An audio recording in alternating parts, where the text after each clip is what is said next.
Welcome to So Big Movies. My name is Len Archibald, and welcome to the official counting down of the top 100 most iconic movie trailers of all time. We are now halfway into the countdown, and we are now just starting to get into the nitty gritty. Everything else from here on out are just really major entries. Remember, if you want to view what I deem as an iconic trailer, don't forget to check out the honorable mentions video. Don't forget to comment and like on all of the videos on the countdown as well. Are we ready to go? Let's do this. I'd like to close with the original trailer New Line Cinema used to sell Pink Flamingos. Notice, no footage from the actual movie is ever shown. Kicking off the list at number 50 is the trailer for John Waters' Pink Flamingos from 1972. And we are really getting into trailers that aren't just wholly iconic, but influential in their own right. One of the trailer tropes we have seen are those that promote its film by showing the audience reaction or giving their immediate thoughts right after the film. This was something we saw a lot of from the 1970s into the 1990s. Third time I've been to it. It's an incredible head scene for people. Oh, it's marvelous. Absolutely. Most disgusting thing I've ever seen in my whole life. Not to be believed. Absolutely outrageous. It was divine. Fabulous. The trailer they most likely got inspiration from is this piece of business of moviegoers, basically detailing their experience watching John Waters' ultimate gross-out masterpiece. And cries and whispers. I think it's the future of city living. Fantastic. It was really fun. Excellent. Yes.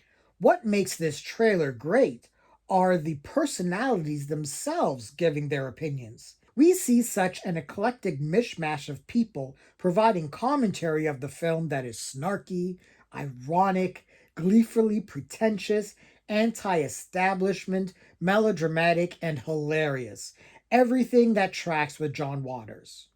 Observing the various ranged reactions of these moviegoers does a bang-up job of building intrigue for the film, and it does so without showing one frame of the actual movie. Pink Flamingos became an instant cult classic, duh, if you couldn't tell by the trailer, established John Waters as a maverick filmmaking voice to be reckoned with, and made drag queen Divine a pop culture LGBTQ plus icon. This trailer also kicked off a flurry of copycat trailers for B-movie and horror movie double features. At 49, we have George Romero's Dawn of the Dead from 1978. Now, 10 years earlier, Romero released the game-changing Night of the Living Dead, so by the time the Dawn trailer was released, the reputation for its predecessor had grown exponentially and was already considered one of the defining and scariest films of the genre. Forget the 1978 makeup job of the zombies. This trailer was all about building the tension and dread and hopelessness of this classic film, and it does a fantastic job. We start with a narration boasting of Night of the Living Dead's influence as we get right down to action with SWAT teams and apartment buildings as chaos between zombies and humans break out. The brilliant Goblin score pulsates as we are treated to some of the most iconic scenes of the movie. It gets up and kills. The people it kills get up and kill. What are they doing? Why do they come here? Some kind of instinct, memory, what they used to do. This was an important place in their life. And this trailer just does a fantastic job of expanding Romero's zombieverse, but also raising the stakes as we realize the zombie horde is really starting to take over. Dawn of the Dead was a massive success, hauling in $66 million of a budget just shy of $650,000, and is hailed as just not one of the defining zombie films or horror films, but it is regarded as just one of the greatest films of all time, period, full stop. Dawn of the Dead.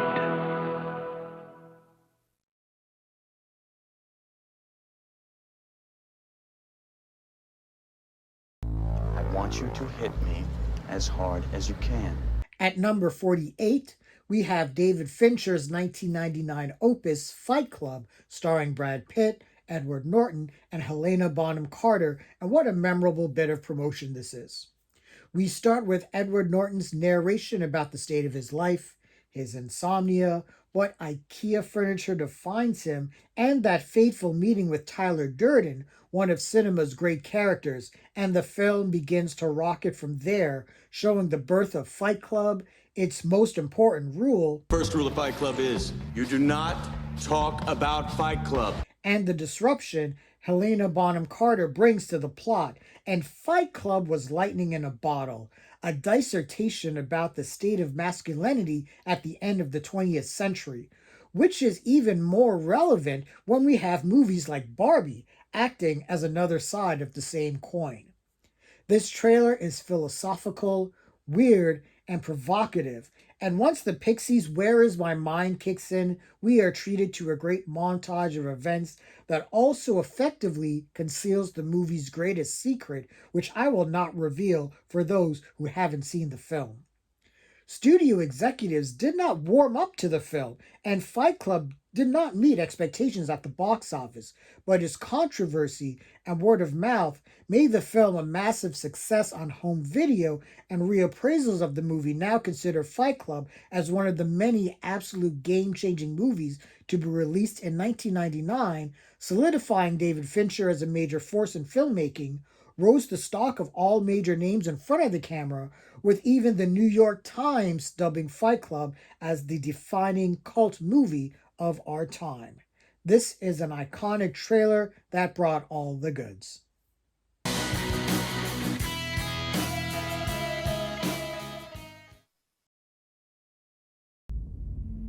Arthur, does it help to have someone to talk to?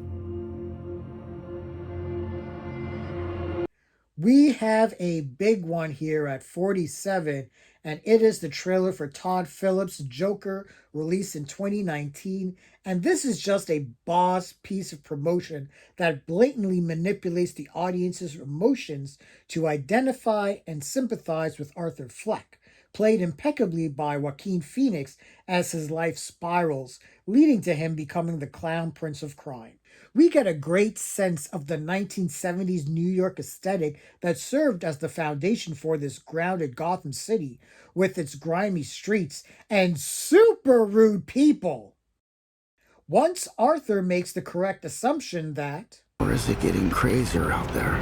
Jimmy Durant's smile caresses the soundtrack, and Joker becomes this montage of striking, iconic images and moments that builds, and it becomes clear that Todd Phillips is presenting something new and mature to the big screen that will change how the world will look at Batman's arch nemesis. This is just a class edit. Images and sounds perfectly balanced to tell a story and sell tickets. Joker made a little bit of money at the box office. Despite some fears of incel violence that may be inspired by the movie, it still brought in over $1 billion, the first R-rated film to do so, and despite polarizing reviews from critics for its depiction of violence and mental illness, the film has gained near unanimous praise for Phoenix's performance, which won him the Oscar for Best Actor, along with Phillips's direction, cinematography, editing, set pieces, and score. No matter how one feels about Joker, it has left a lasting impact on the movies, and I believe that this film's legend is only going to grow. A sequel with Lady Gaga joining Phoenix as Harley Quinn is slated to be released in 2024. You just smile.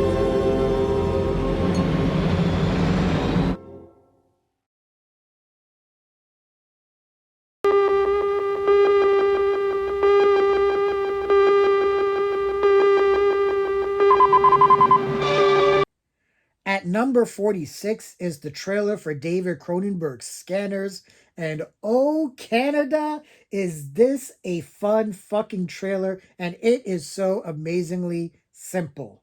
It is one scene. Just one scene of the movie, but it is the most recognizable one. A scanner hosts a lecture where he plans to demonstrate his abilities and asks for a volunteer for him to use his powers on. Michael Ironside volunteers, and right then we should have known better that this was not going to end well. And once Ironside closes his eyes and we get the slow reveal that, wait, he's a scanner himself, it's too late. And should I make a joke about losing our heads? Should I say Scanners was mind blowing upon its release?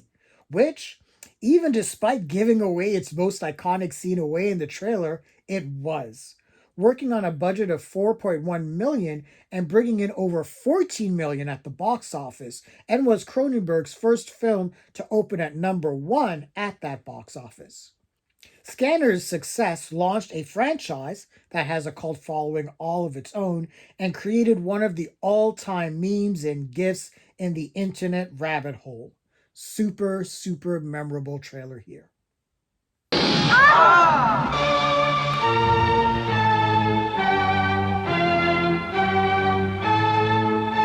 Mind Force.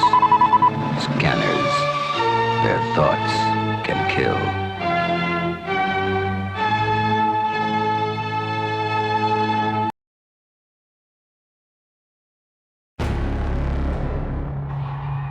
When the trailer for 2012's The Avengers, the #45 entry, dropped, most of the civilized world went on pause. We were right in the throes of Marvel Studios claiming the pop culture zeitgeist one superhero hit at a time. The Avengers felt like a reward to fans for sticking around this long, and at the same time, from the release of Iron Man 4 years prior, this felt like an earned moment. We get introduced to each one of the titular team, and that shot of Thor, Iron Man, and Captain America together was wild, and just a sample of the wildest dreams for Marvel fans coming true. We are then treated to a montage of massive scope, and we get to see how raised the stakes are for the Avengers to stop the threat of Loki. Then the trailer slaps on that iconic shot of the Avengers together, and all the movie tickets have been sold. We didn't even need the stinger of the Chitauri ship, but we got it anyways, and somehow even more tickets were sold. The Avengers was the biggest movie of 2012, amassing a ridiculous $1.5 billion worldwide, was Marvel's first billion-dollar movie, opened the floodgates for Marvel to basically overtake pop culture, and is considered one of the greatest and most influential movies of all time. What a great trailer.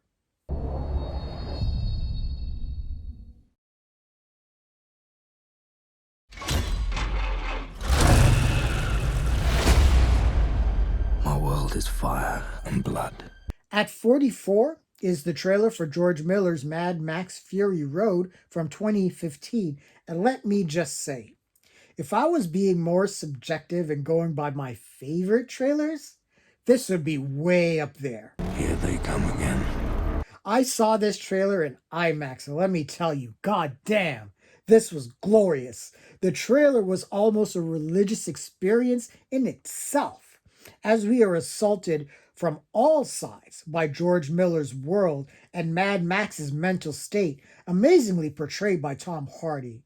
And man, George Miller, some filmmakers just have such an assured understanding of what makes their world tangible despite its dystopian madness, and Fury Road's orange-tinted palette is just something no one had ever seen before. I honestly don't even know how to tangibly describe this trailer. It's just crazy mad shit happens, then more crazy mad shit happens. Charlize Theron comes in promising to be a total badass. More crazy mad shit happens, and What a lovely day! this was such an overwhelming audio-visual feast that it was impossible to ignore. Fury Road grossed over 415 million worldwide, but was considered a money loser when advertising costs are incurred. Insanity. This money loser won Best Film from the National Board of Review in 2015, won 6 of the 10 Oscars it was nominated for, and it's considered by a large majority that Mad Max Fury Road is one of the greatest action and greatest movies of all time.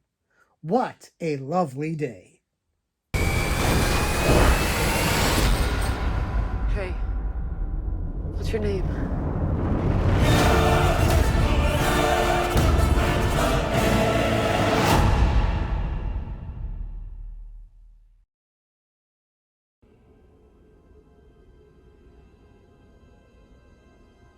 There has been an awakening. Have you felt it? We stay in the year 2015 and go from one futuristic sand dune to another futuristic sand dune, with Star Wars Episode 7 The Force Awakens at 43. And no matter how you feel about this movie or the Star Wars sequel trilogy itself, when this trailer dropped, the world went on pause for a minute and 38 seconds. And this trailer promised so much. So much. We get the intrigue of John Boyega as Finn, a stormtrooper who broke good, BB-8, X-Wings flying over the water, that wicked lightsaber belonging to Kylo Ren, and then we get those familiar notes from John Williams. And anyone who says they didn't get chills seeing the Millennium Falcon return is a liar. A dirty, dirty liar. This is the very definition of a teaser. We are just given sights and sounds that are both new and familiar to rake the audience in. And rake them in it did. The Force Awakens was an event, the first new Star Wars movie in 12 years. It stands currently as the 5th highest grossing film of all time in the rare $2 billion club, and open to mostly positive reviews, even if some of the plot was derivative of A New Hope. This kicked off the sequel trilogy in a big way, and no matter how one may feel about the sequel trilogy itself, it is undeniable the teaser for The Force Awakens got people ridiculously excited for Star Wars.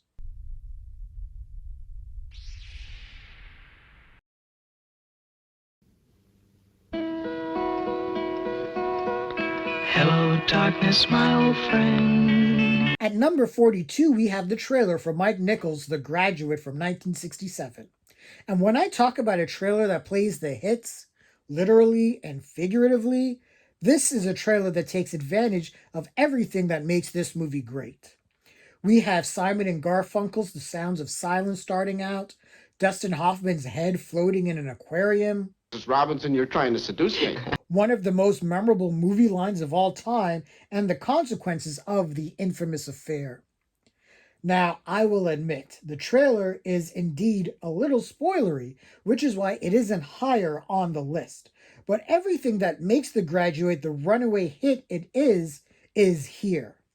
The Graduate was a cultural phenomenon, speaking to the disillusioned youth of the 1960s, was the highest grossing movie of 1967, shot Dustin Hoffman and Catherine Ross to superstardom, received 7 Oscar noms, and won for Mike Nichols' direction, with Simon and Garfunkel's pop hits acting as one of the seminal film soundtracks of all time, and The Graduate is consistently viewed as one of the most influential movies of all time.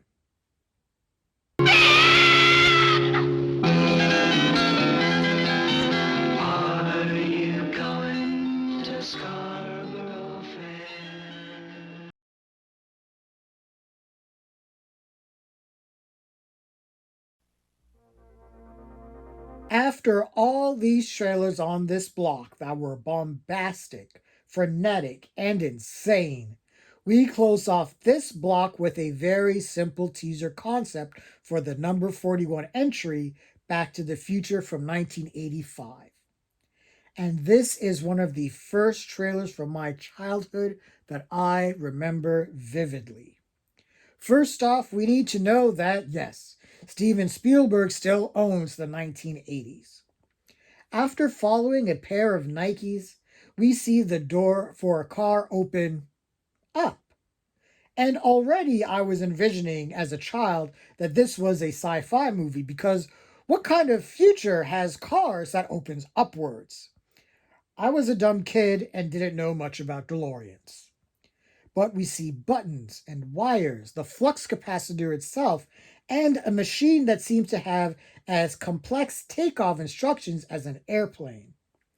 We then finally see good old Canadian countryman Michael J. Fox with his stylish shades as he is asked a question.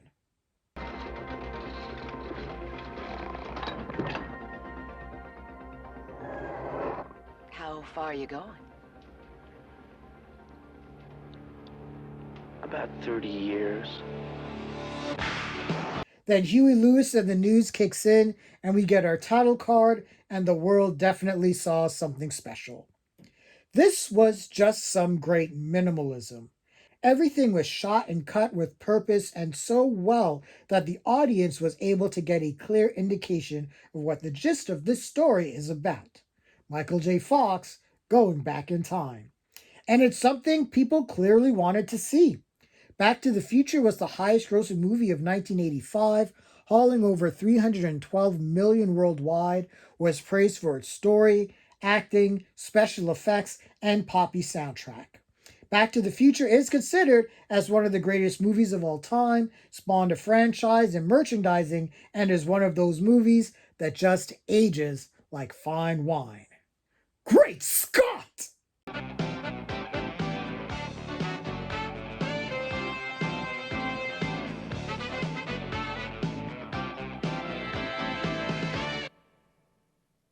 That's it for this block of the countdown, and like I said, everything from here on out for this second half of the countdown are just going to be heavy hitters and just iconic.